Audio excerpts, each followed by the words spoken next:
Hey, church, it's me again. I just had a wonderful little conversation with someone that was asking about a word that they hear me use quite often. They hear me talk about getting revelations.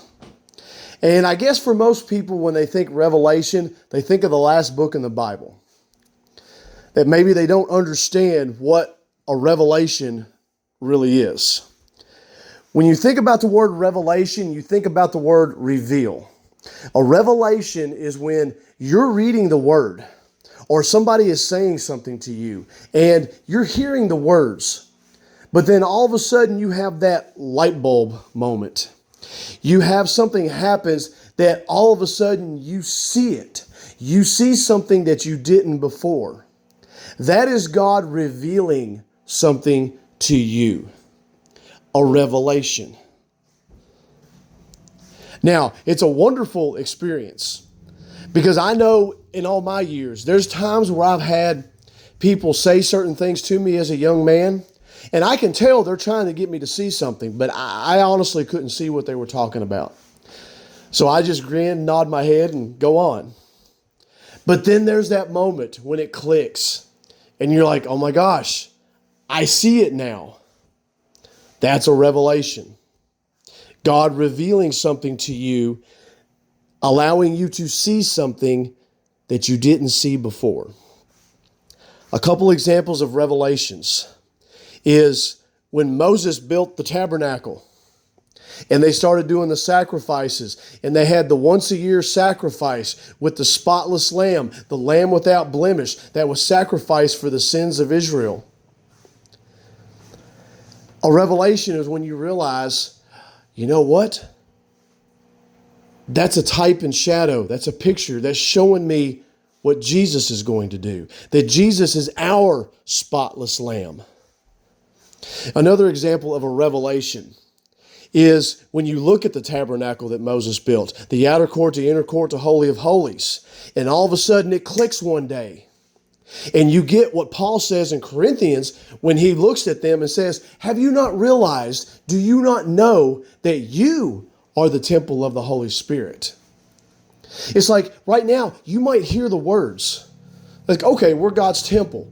But there's going to come a point when God's going to reveal to you and you're going to truly see that, wait a minute, that tabernacle, the temple, the three parts, God's habitation, that's us.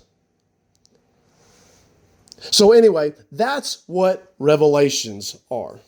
When God reveals something to you, allows you to see something that you hadn't seen before.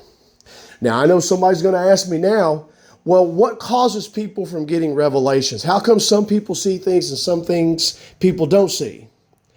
That all depends on where you're at in your walk, what you got going on in your life. There is all kinds of things that can impact the flow of revelations. That's something that's just dealt with on an individual basis. There is no real general rule. But I can tell you, your perspective, your attitude, whether you're holding unforgiveness, whether you're holding on to hurts, whether you're stuck in an old-fashioned mindset that doesn't allow you to branch out. I mean, there's a whole plethora of things I could start listing that would keep revelations from coming. So how do you combat those things? Well, do what Ruth did. Enter into this relationship with Jesus. Embrace this relationship with Him. And I promise you, nothing will ever be the same after that. And then the revelations will begin to come. And you'll be like, oh my goodness, how have I not seen this before? It's wonderful. It's a blast. I love it. Even after all these years, if I go so long without seeing something new, without seeing some revelation, without God revealing something to me, I'm like, all right, Lord, well, what have I got stopping up my well? I want this flow. I want to see these things. It's an amazing thing, church. All right. I guess that's all I got to say on that. Love you all.